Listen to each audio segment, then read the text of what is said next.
Assalamu alaikum. Today we are going to start with lecture number 9. I hope all of you are fine and enjoying this course similarly as the way I am doing in terms of teaching. Well, before we formally move on to lecture number 9, let's move on to the same old routines. Let me just give you a quite fast recap that what we covered in lecture number 8. If you remember, in lecture number 7, 8 and now 9, I said that I'll be talking about the new trends, and we are not talking about the local or the national things about Pakistan, but we are going a little bit about global trends, that what is happening in terms of demography, what is happening to the migration patterns, what is the energy security issues. So we are talking about a macro issues, or rather call it as the global issues. Over here, what we are going to talk about today is the same extension what we have covered in lecture number 8.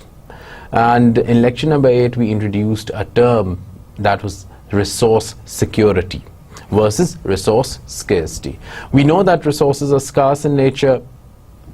We have limited resources and we have unlimited wants, and we are just balancing them, and that is basically that resources are exhaustible, some resources are non-exhaustible, and our needs are continuously increasing. But in terms of resource security, we are talking about that the socio-economic needs, the energy needs, they are fulfilled in such a manner that on the daily basis. So if people needs with reference to their socio-economic, cultural, political and energy requirements, they are fulfilled on daily basis, we say, well, we have achieved resource security. Then we talked about that how we can meet this challenge of resource security. There are a number of solutions. We talked about technology being one of the major ones, that by having good technology, by using technological models, we can actually have better resource security. Then we have the collaborative models, that the governments, the stakeholders, they need to have a collaborative approach by which we can achieve resource security. Then there was the resource nationalism, and in a nutshell, resource nationalism was basically resources endowed naturally, obviously that's why we call them as the natural resources. Any country that has the maximum number of resources, they are in a position to exploit. They are in a position to increase or decrease the prices. That was basically the concept of resource nationalism. Then coming on to the human beings, we saw that people are very much demanding. The scenarios that were earlier in 10, 15 years ago, they are not the same. Things are changing at a radical pace, and then the dynamics are changing very much fast. So in that aspect, what we did was that we said that why it's happening. We know that the usage of resources have increased, but on the other side, demographics have also been changed. Now, what are these demographics? These are basically the age, caste, culture, the population behavior that is changing by time to time. Well, we can see how our grandparents or great-grandparents would behave, or what was their relationship with nature and the way we behave. It has remarkably changed. So that was the demographic futures. Then how population trends are increasing. In some cases, the population of women is increasing at a very high rate. The population of men is decreasing. On the other side, the north is taking very much strict measures in controlling the population, and in some regions you would see there is negative population growth rate. But on the other side, if you look in the south, we have a population explosion, and this increase in population has put pressure on the natural resources. Then, given that there is imbalance in the nature, imbalance, that some countries have more resources, some countries have less resources, and we saw a very interesting picture that in the north people have less needs, but the production is more, but in the south the consumption is much more as compared to the production. So there is an imbalance. So whenever there is an imbalance, whenever there's a change in terms of the patterns of consumption, we would say that there's going to be a conflict, and conflicts are not good. So conflicts need to be mediated immediately. Conflicts need to be removed immediately, because by the end of the day, if you have a conflict on natural resource, it will be abused. It is not going to be used, it is going to be abused, because we would say that, okay, why the other party is going to be a winner, and we can't have a win-win situation in that case. But as a policy manager, as a natural resource manager, we need to ensure that there are no conflicts on resources. And then we talked about the cooperation models. By the end of the day, we see that it's only the cooperation, it's only by how countries work with each other, how they are going to solve these problems, and that is just by cooperation, by collaboration. We saw north-south, we saw south-south, we saw north-north models in which countries are helping each other, and they are trying to solve these issues over natural resource management. This was a quick review of what we covered in lecture number 8. Now today in lecture number 9, we are going to talk about something about solutions. Where are we heading and how we can solve these global issues. Over here, the first is that let's have a model, right? Let's have some model by following we can solve some issues. What kind of model would that be? That we have to bring trade coupled with development. It's the same thing when WTO came into being, and they talked about free trade hona chahiye. So therefore we need to have a model which actually encourages trade and development, because jitna zyada aapka trade hoga utna zyada resources pe pressure kam hoga, and there is a better collaboration and cooperation between the nations.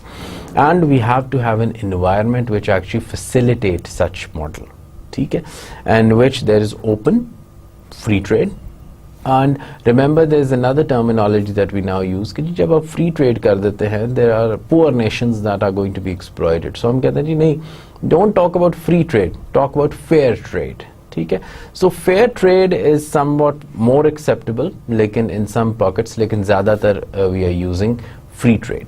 And in this a trade system हमारा एक ऐसा develop हो that nations can trade with each other, nations can exchange goods and services among each other, so that किसी एक के ऊपर ज़्यादा pressure ना पड़े. So how we can make this model work? We can make this model work by having these standards. Standards are the guidelines. ठीक है? अगर standards नहीं होंगे, then maybe one product is or one policy is fruitful somewhere else and other one is not, because कुछ policies के अंदर क्या आ जाएंगे, hinges आ जाएंगे. So we need to standardize these policies, we need to standardize the rules, we need to standardize the product creation that will help us in better and smooth running of this model. Second, कि आपकी resource की governance होनी चाहिए. Resource governance. In the resource governance, we say that there need to be some mechanism by which these resources are going to be governed. It's not that might is right. Okay? The powerful country has all the privileges of taking all the resources. No, there needs to be some good resource governance. Then the supply chain oriented model. Supply chain oriented model, as I said, that now countries, now corporations, they are moving to effective supply chains. कि आपका जो consumer है, that is sitting in Pakistan, but आपका जो producer है, he is somewhere sitting in USA, लेकिन जो production हो रही है, that is happening in Africa. जो आपका raw material आ रहा है, वो कहीं Middle East से आ रहा है. So now you can see there are so many stations by which a person sitting in Pakistan is going to get the product. Now how it is possible? It is possible only by having a good supply chain, having an efficient supply chain. And in this way, all the parties are going to have long run benefits. So apart from having resource exports, क्योंकि हमें resources की ज़रूरत है, we demand resources from other countries, it also provide a route out of aid dependency. Then you are not depending upon aid. वो कहते हैं ना, there is a famous maxim called trade not aid, कि जी हम trade से हम अपने sustainability लेके आए हैं. A country can get into a status of self-sufficiency. Do not just become a donor-driven economy. Do not just become a aid-driven economy, कि जब तक आपके पैसे नहीं आते, until that point of time we cannot prosper. ठीक है. So the resource producing countries and in the developing countries, they can get themselves out of this web of debt, they can get out of this web of aid by having more and more trade. But that trade comes with some package. उस trade के आपने standardizations करनी है, उसके rules होने चाहिए, then उसकी good governance होनी चाहिए. If it is absent, then there is no use of that model. ठीक है. Now, what are the technological innovations that are happening by which we can have more output and we can have sustainable output, but we can also conserve the resources? सबसे पहले उसके अंदर आ जाती हैं आपकी technological innovations. In technological innovations, given that our major dependence for our survival is on agriculture, तो आपकी agricultural technology आती है. Agricultural technology के अंदर बहुत सारी revolutions आएंगे. If you remember, 1960s Pakistan के अंदर आया था, that was green revolution. ठीक है, where you had these seeds which produces a lot of agrarian output. ठीक है. So in this way, what we are going to have is genomics. That is the biological term by which we are having experiments on these seeds, experiments on the soil, by which we can have more and more agricultural production. But on looking at the chemical and the physical side, we have this nanotechnology, an emerging trend. If any one of you is an engineer, he would have understood in a much better way what is the nanotechnology. कि जी आप nanotechnology के through ज़्यादा production आप कर रहे होते हैं by using this new modern technology. Then you have the management of farm management अगर आप अपनी बेहतर कर लें, because you have some farmers have small land, some farmers have bigger land, so therefore अगर आपकी management अच्छी है तो then you can have better resource mobilization, you can have better productivity of your agricultural land. And last but not the least, we call it as the precision agriculture. Precision agriculture के अंदर क्या आ जाता है, that we are making our agriculture more and more mechanized, we are making it more and more automated, and we are using machinery in it to decrease the risk and to mitigate the challenges of climate change. In the upcoming lectures, there is a full-fledged lecture on climate change. क्या है, कैसे है, how we can mitigate it, what are the issues in it.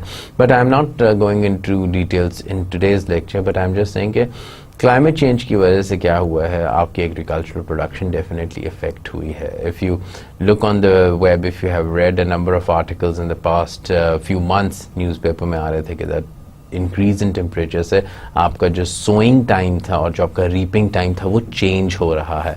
So how to manage that thing? So you can use some smart technology. एक और चीज़ आई है, we call it as the smart agriculture. You can browse it and you can look into it, okay, what is that kind of technique.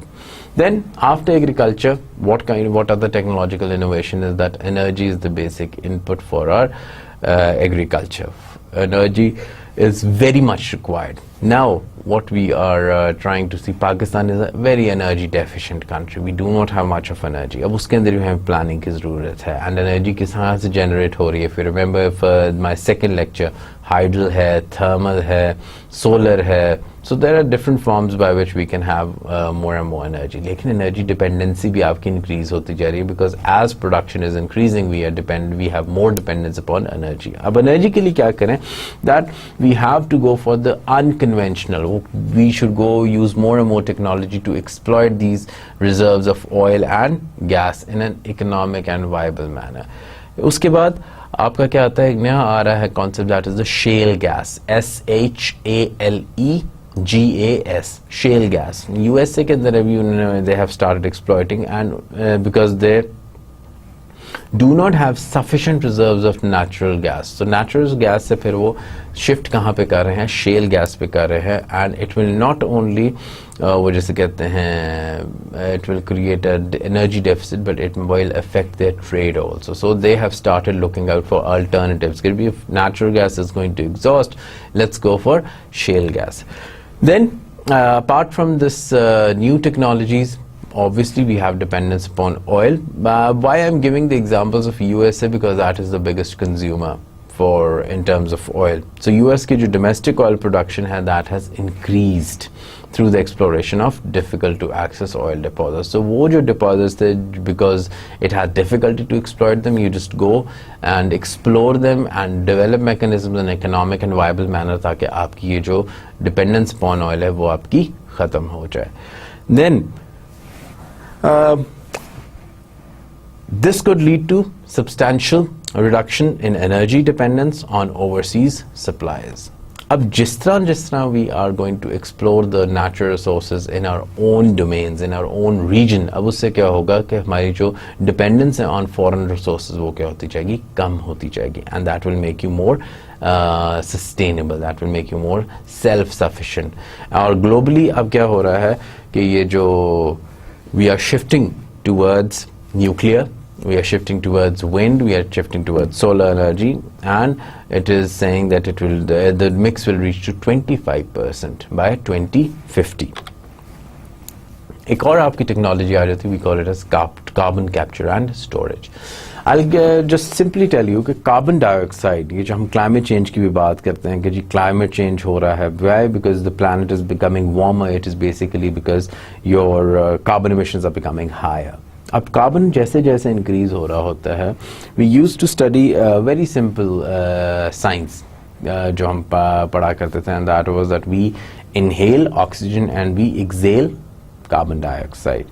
Similarly plants और forests के अंदर ये क्या होता है, दैट द प्लांट्स क्या करते हैं, they inhale carbon dioxide and they exhale oxygen. So इसका मतलब है जितने ज़्यादा आपके फॉरेस्ट्स होंगे, जितने ज़्यादा आपके ट्रीज होंगे, that is going to help you out in terms of your better generation of this less carbon emissions आपकी होंगी. ठीक है, अब क्या हम करते हैं, दैट कार्बन कैप्चर और स्टोरेज है different, it's a technology by which we capture more and more carbon. और जैसे जैसे कार्बन, ये जो फॉसिल फ्यूल की जो कंबस्टन होती है, जब वो कोल जलाते हैं या इनको चीज़ों को आप व्हेन यू बर्न आउट, तो कार्बन एमिशन ज़्यादा हो जाती है. उसके लिए हमने क्या टेक्नोलॉजी यूज़ की, carbon storage and capture.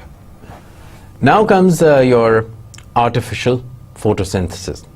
Photosynthesis is a process when sunlight is on and your plants do the same thing. कि जब sunlight होती है, they inhale carbon dioxide and exhale oxygen, which is good. So अब उस process को improve और उस process को fast करने के लिए what we have started this artificial photosynthesis. It's an innovative approach to planetary renewable energy and carbon management. क्योंकि इससे क्या होती है, कार्बन एमिशंस कम होती हैं. ठीक है, in the long term.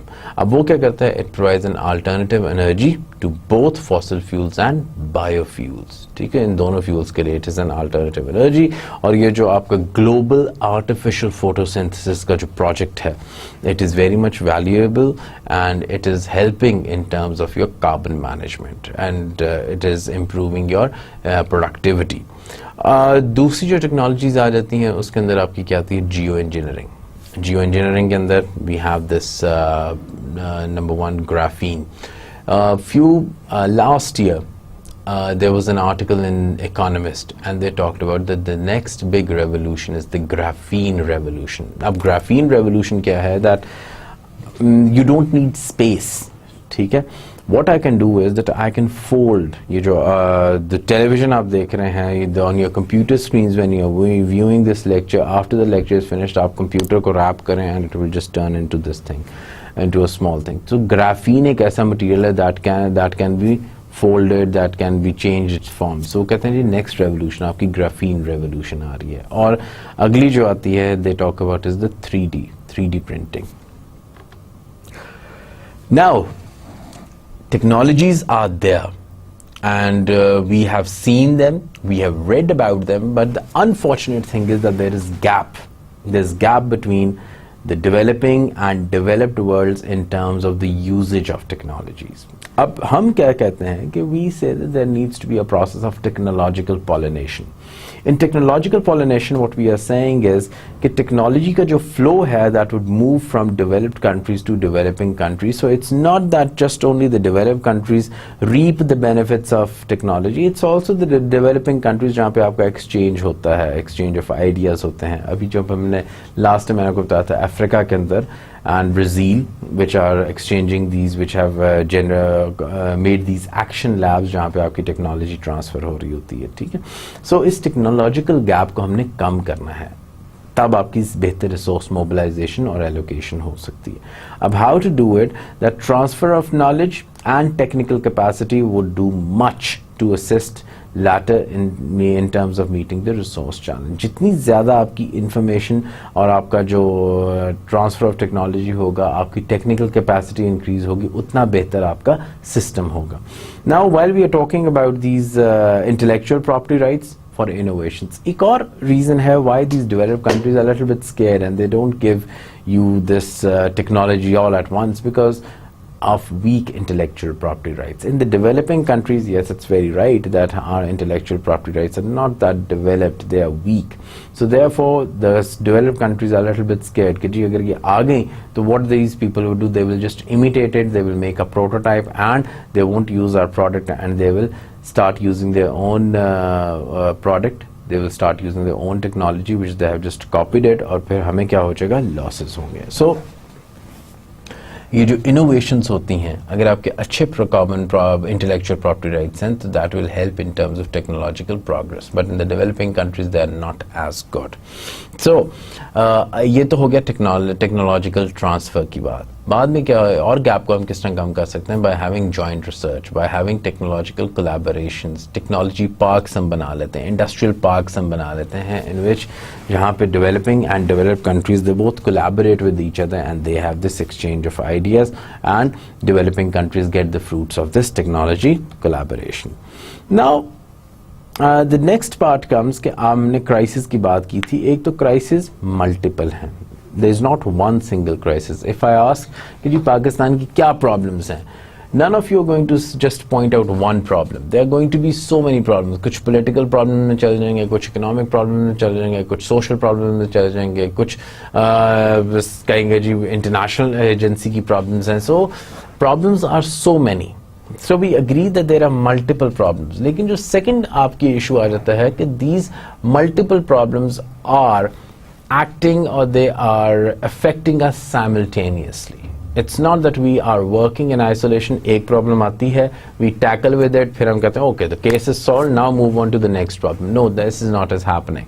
It is happening simultaneously. और अगर आपको simultaneously, I'll give you a small example.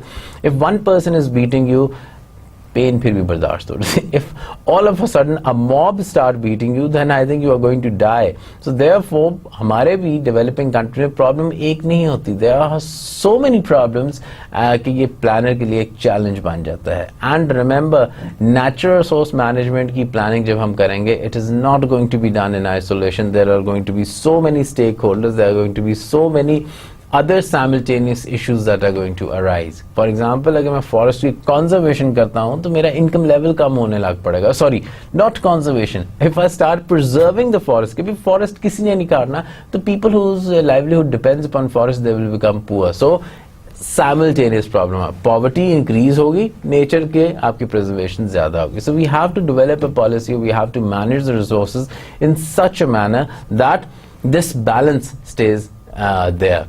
क्योंकि the problems are multiple and they are affecting us simultaneously. Now, वहीं पे हमने in the last lecture I talked about the crisis, the conflict. So आपके ज़्यादा territorial disputes आ जाते हैं. For example, अभी हमने African region के अंदर देखे थे. Tribes are fighting among each other. We saw Pakistan, India. We fought on water. Now we saw at the provincial level, Punjab and Sindh, they are talking about कि water allocation आपकी किस तरह होगी. So therefore, ये जो conflicts हैं, that is basically happening all the time, and it is happening simultaneously in different directions and with different scope.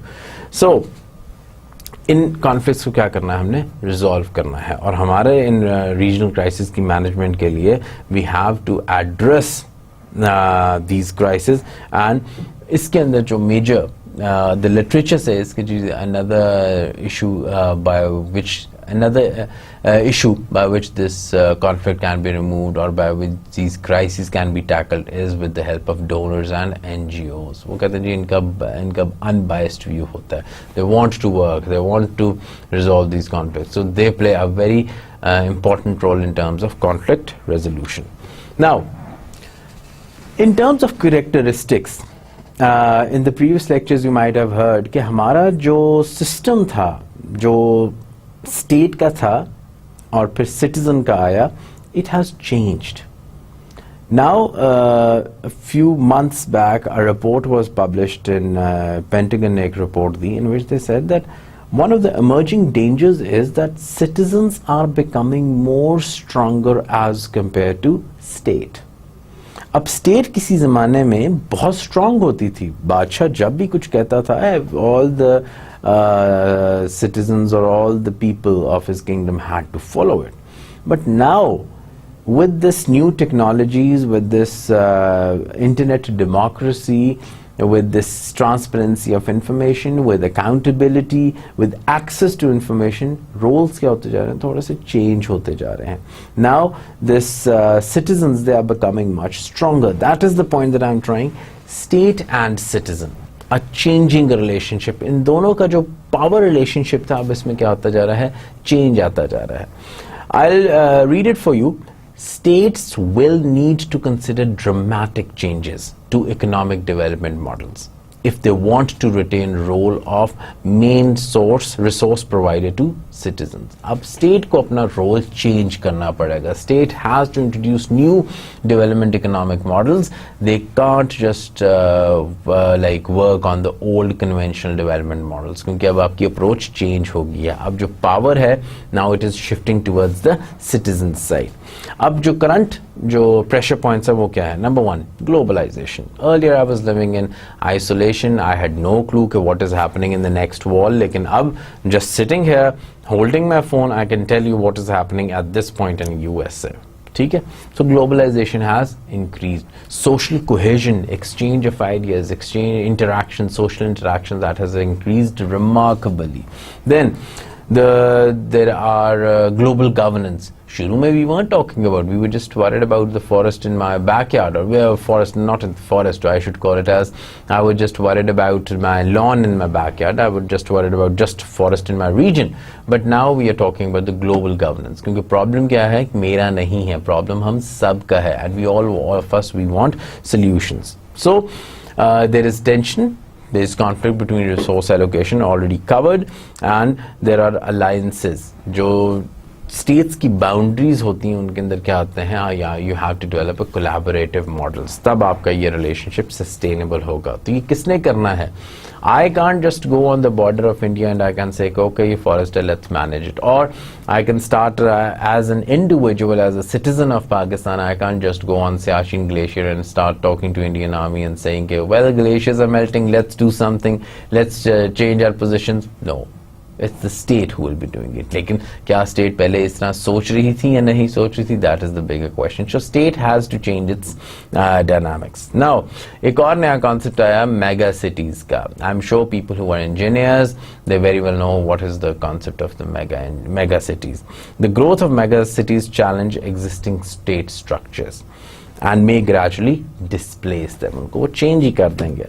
Now there is a shift of power, already told you about it, along with the increasing emergence of netizens. अब citizens से नई एक और terminology आ गई, that is netizens. ठीक है?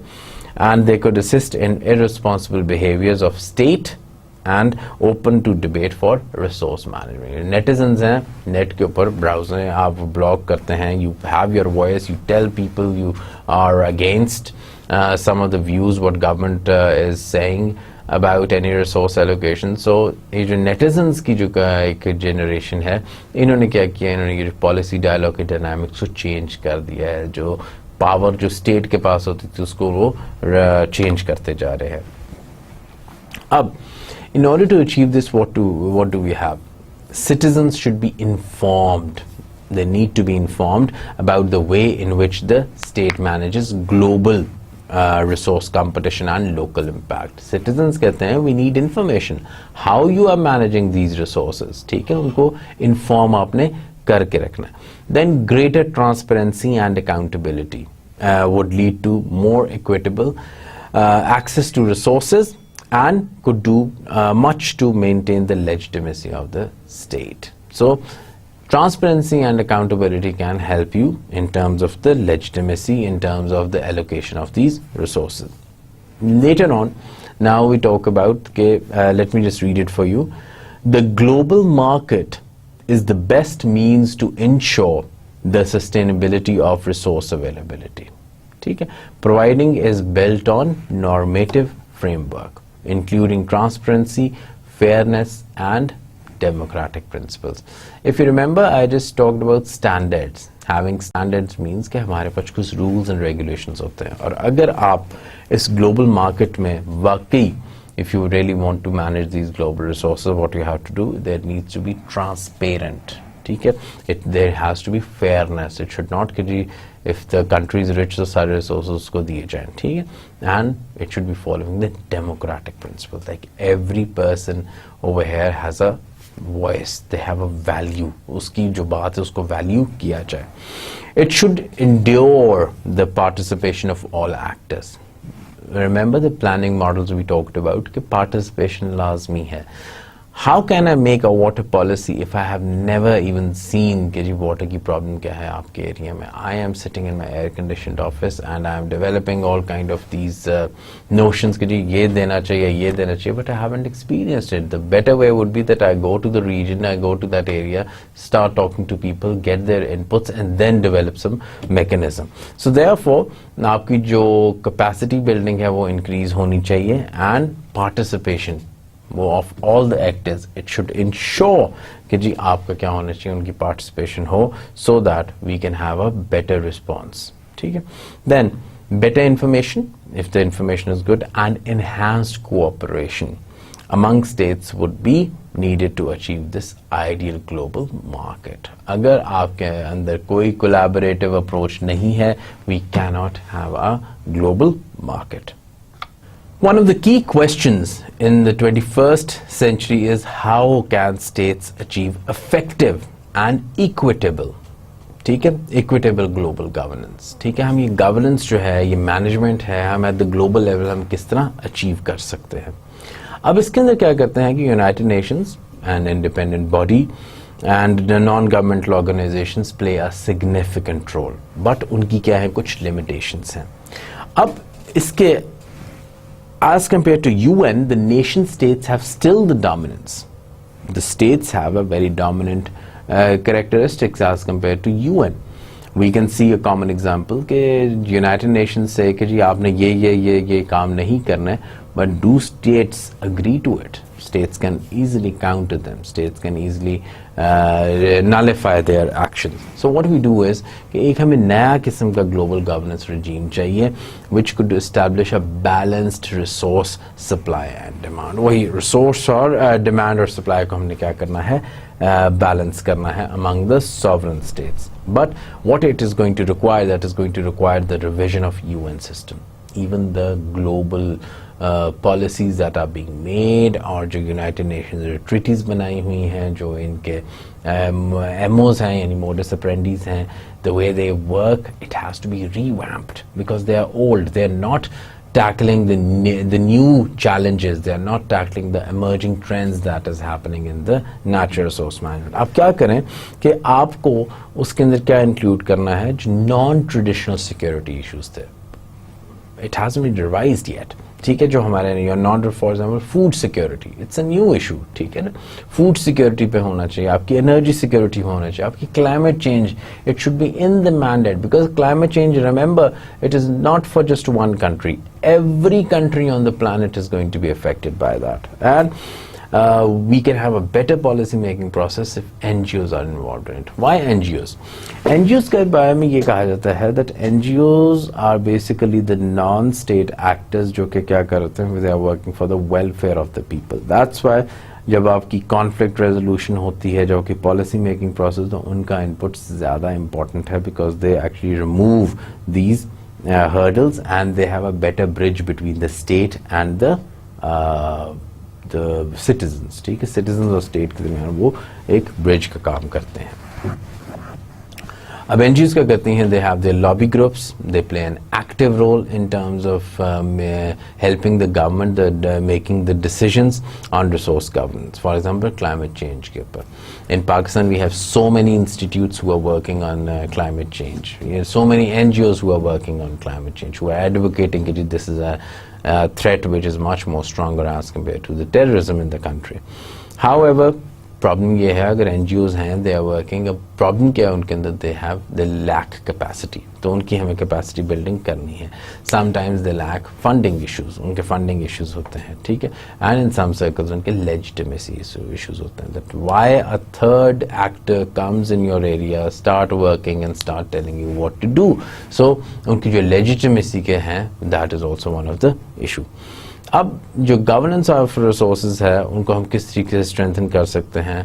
वही वाली बात आ गई जो हमने पीछे की, बाय कोऑपरेशन. कोऑपरेशन किसके अंदर? बिटवीन इंस्टीट्यूशंस, चाहे वो गवर्नमेंटल हो चाहे नॉन गवर्नमेंटल हो, and supporting the evolution and development of existing bodies is preferable to the creation of new institutions. कि now there is a dire need ताकि हम क्या करें? revamp करें अपने institutions को, and we make such institutions which are in terms of global governance. ठीक है, it should not be biased. Now coming on to this picture, कि जहाँ पे हमने कहा कि we need a new model, वहीं पे हमने बात की कि जो टेक्नोलॉजी आए, टेक्नोलॉजी हमने बात की. We talked about the technology in the agriculture sector, we talked about technology, the role that it is playing in terms of state, technology playing role in terms of the citizens participation. और जो हमने बाद में ये पढ़ा कि जनाब आपका जो स्टेट है उसका रोल क्या होता जा रहा है? चेंज होता जा रहा है. Now we are having this citizens, they are becoming much stronger. The role of NGOs, that is also much stronger now. जो state की dominance थी वो, it is a little kind of different as compared to the earlier times. Now, in all this issues, who are the winners and who are the losers? How do we identify that, okay, this particular country is a winner and this particular country is a loser? अब winners को क्या होता है? Why do we call winners? अगर and do keep कि we are studying natural resource management, तो winners वही होंगे जिनके पास resources ज़्यादा होंगे, ठीक है. For example, oil, gas, some precious metals, and they are self-sufficient. वही जो मैंने बात की थी, nationalism, ठीक है. They have self-sufficient and they are stable societies, allowing them to manage their resources strategically. ठीक है, ensuring supplies are resilient and secure. वही resource security का concept आ गया, and they are distributed in equitable way. ठीक है, so अगर ये सारी चीजें हो रही हैं, we would call them as the winners. And on the other side, आपके जो losers हैं वो क्या हो गए? Just the opposite. Yani what is happening?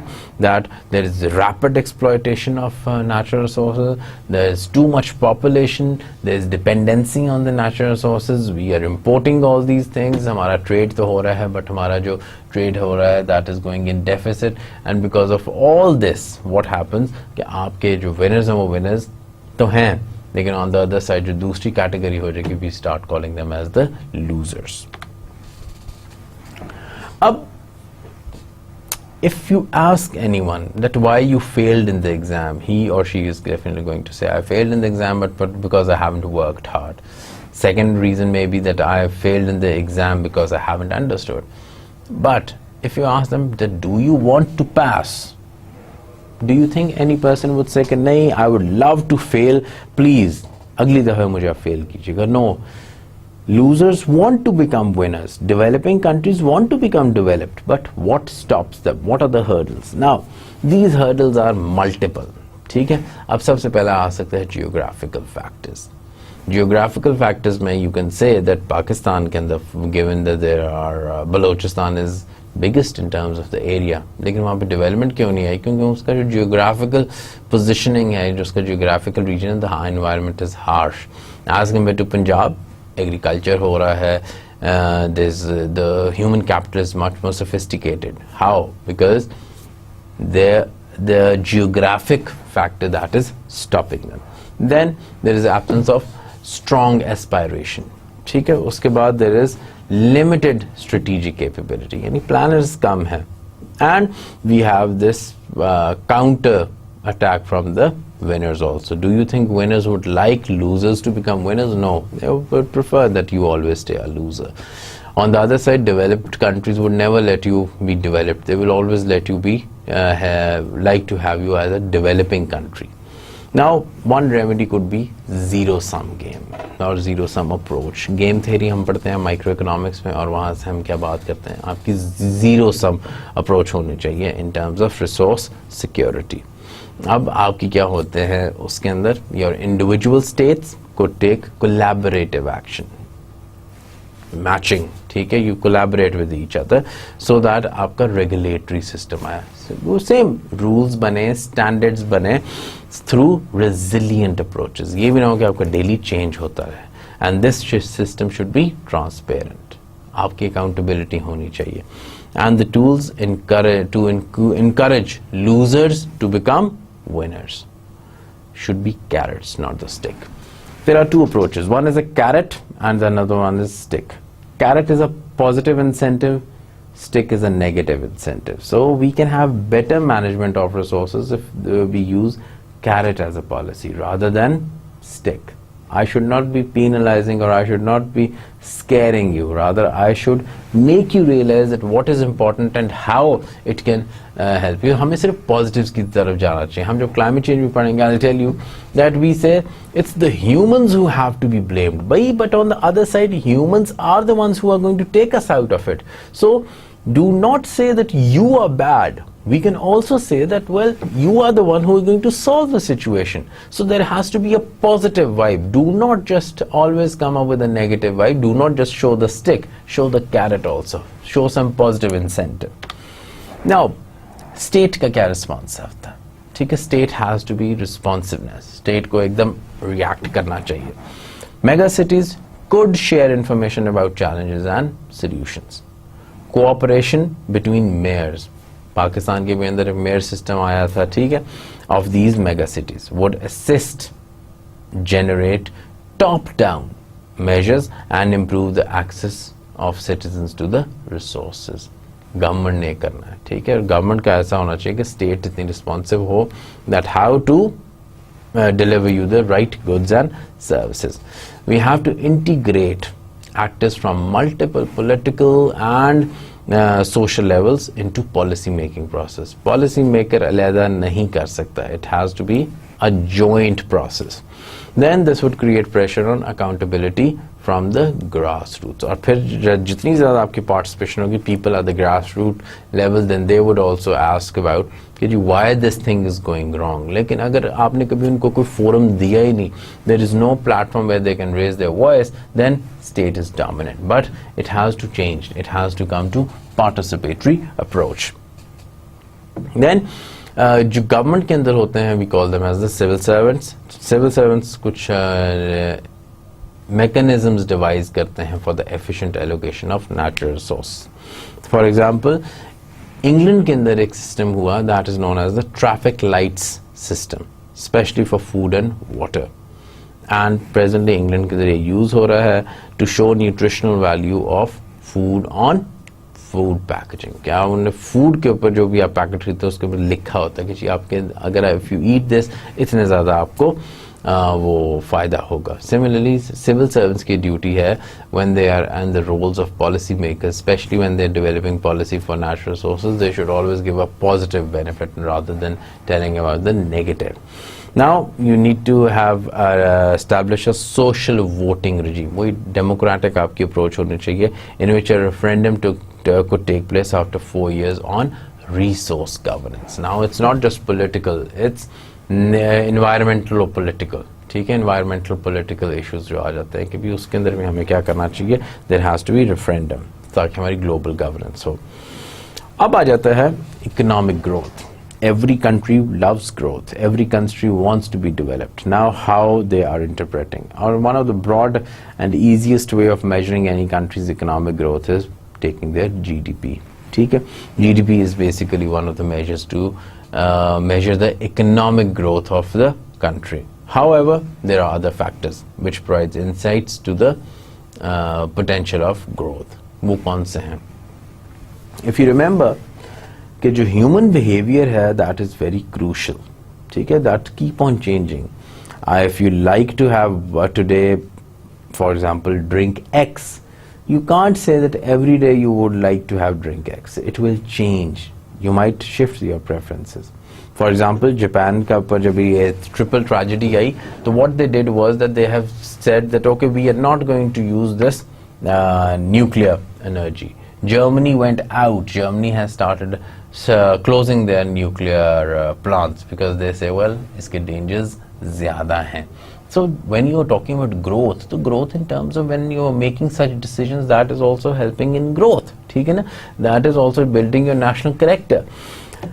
Then we have to have a new kind of economy. और इस new economy को क्या कह सकते हैं? Some call it as the low carbon economy, क्योंकि carbon emissions तो होती जा रही हैं, हम उन carbon emissions को कम करते हैं. And some say that it has to be carbon neutral economy, कि उसके अंदर आप ऐसे processes करो कि उससे carbon emission हो ही ना. ठीक है?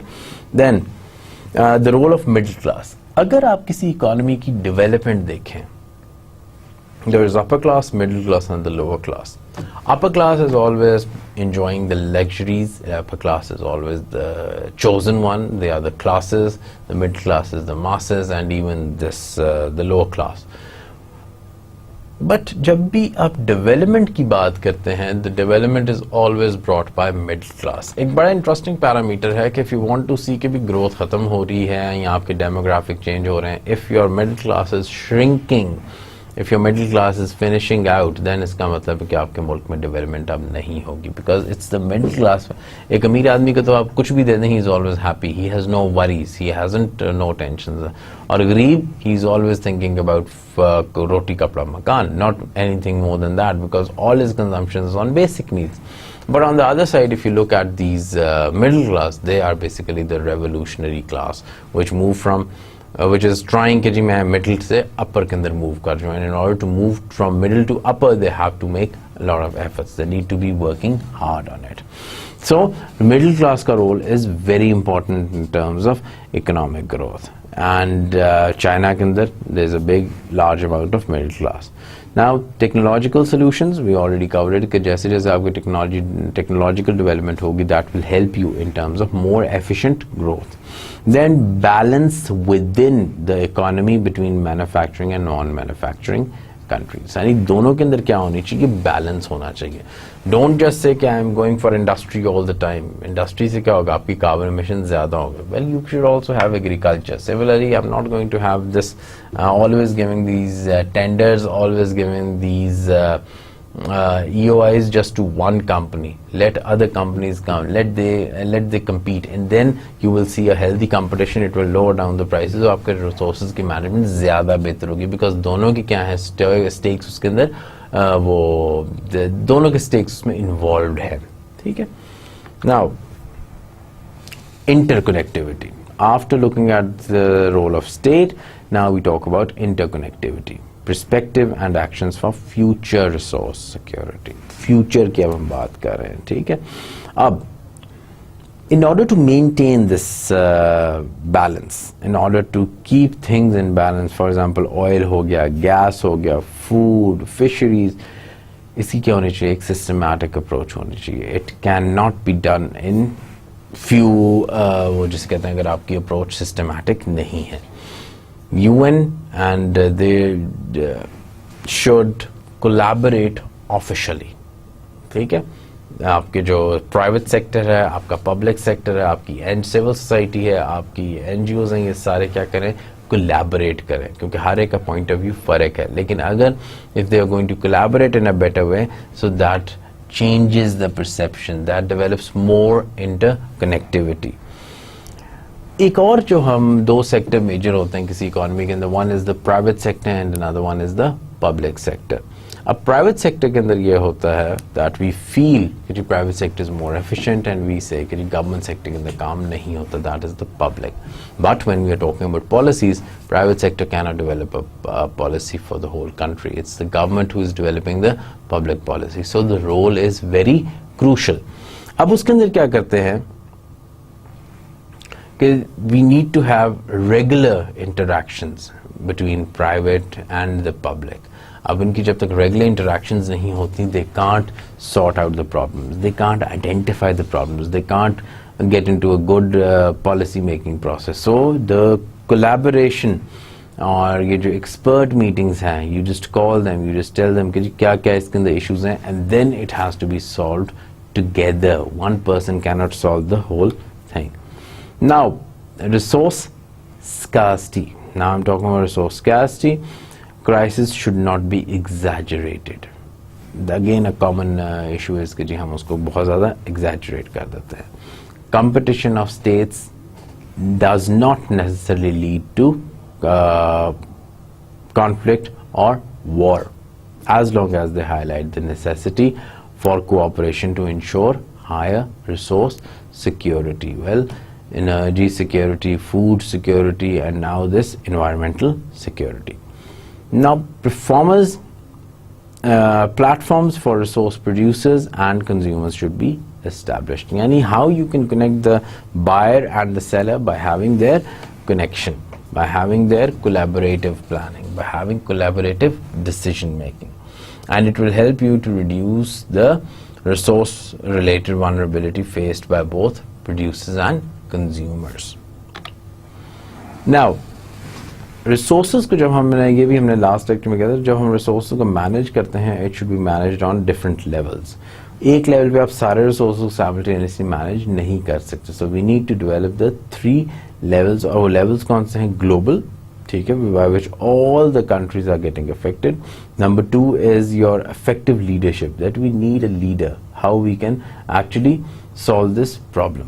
Then the last one would be, if we are talking about the leadership, then you need to improve the resource governance. Or resource governance में अभी तक, if you have seen gone through all the lecture slides, it would be collaboration.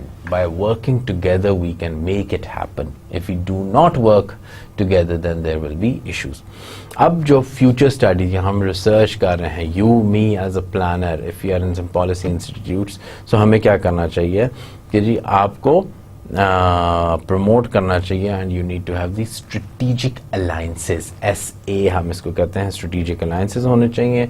Your government should not be out of the loop. Your private sector, particularly with regard to resource security, is very important. आपके private sector, आपका government is very important actors in terms of your natural resource management. Now, resource security की हम बात कर रहे थे. Now we talk about GIS को हम जियोग्राफिक इंफॉर्मेशन सिस्टम भी कहते हैं, but over here in this context we are saying global integrated security. ठीक है, अब ये क्या करता है, सारे स्टेक होल्डर्स को क्या करता है, that you collaborate with each other to meet the future challenges. And in order to stay effective, what they do, they have a very effective kind of program evaluation. उसके बाद आपको dialogue promote करें, discussions करें, meetings करें, consultations करें, so that आपकी knowledge sharing हुई, and this global integrated security is actually becoming practical. Now students, over here what I would like to do is that I would like to finish our lecture number 9 at a point where we are saying that roles are changing, where we are saying that conventional models cannot function, where we are saying that ये जो models हैं इनका usage as such नहीं है, where we are saying that theory और practice क्या करते हैं, आपस में converge नहीं कर रहे, they are diverging. Now how we can actually have a sustainable society? ठीक है, for that what we do is that we are more inclined towards the participatory approach. We are more inclined towards the collaboration. अगर ये वाले channels होंगे तो believe me आपकी जो global resource governance है that would be much easier. लेकिन if we do not have a clear understanding what we are trying to manage and how it will be managed, and you can't have this tug of war of losers and winners. Rather, we need to see that how these losers can convert into winners, and these winners can actually contribute into the this structure. Now losers और winners की जो tug of war है वो चलती रहेगी. We can't say that you are going to make everyone a winner, because I am winner, I am called as a winner because you are a loser. ठीक है, sorry to say, but loser और winner को अगर आपने लाना है तो हमने कहा था there has to be a zero sum game. In the zero sum game where both the parties have a win-win situation, और ये global governance, resource governance के अंदर it is highly important. Now this was our lecture today, in which we are talking कि जी state का role change हो गया. The dominant actor which was there, now there is civil society, now there is private sector. And never just blame the citizens कि जी they are the real problem. You should also have a notion that they are the part of solution, because as I said, the carrot policy will work, the stick policy is not going to work. Now the next lecture, a very interesting lecture. I always love it when I'm teaching it, because this is about problem solving. Problems are always there, but we have to solve them in such a manner कि जनाब आपके जो problem एक तो sustainable solution they. It should not be कि जी daily हम सारे बैठे हुए हैं and we are trying to solve the problems. But I'm not saying कि problems नहीं आएंगी. Problems will always be there. But there has to be some mechanism that how we make decisions. So in the next lecture I'll be talking about more of problem solving. क्या problem को solve कैसे करते हो? Then we'll be talking about decision making, and who is the decision maker? It just depends upon the kind of organization you are having. Sometimes it's the top management, sometimes it's the middle management, and even sometimes it's the lower management कि जी आपकी जो management है वो आपकी किस तरीके से decisions लेती है. लेकिन decisions same नहीं होते, decisions may be different. एक जो policy maker है who is on the desk of natural resources, उसका जो decision है that is going to be different as compared to a policy maker who is maybe working in industries, क्योंकि industries minister कहेगा that okay we need to have more and more industries, but on the other side आपका जो ये environmental department का जो आदमी होगा he would say well I'm not stopping you, but I think the way you are producing these goods they are highly environmental unfriendly, so we have to make sure कि जिस तरीके से आपकी decisions हो रहे हैं, डिसीजन से कोई एक पॉकेट हर्ट ना हो. Rather decisions should be a holistic one, and it should be benefiting a larger amount of people rather than little amount of classes. So therefore decision making कैसे होती है, problem solving कैसे होती है, that will be our next lecture.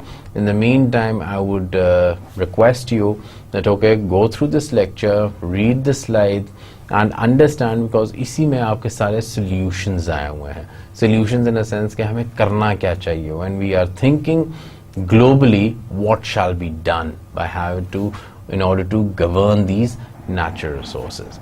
Till then I hope you are going to have a wonderful time.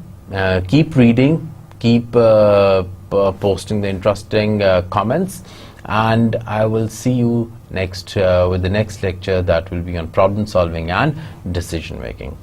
Thank you very much.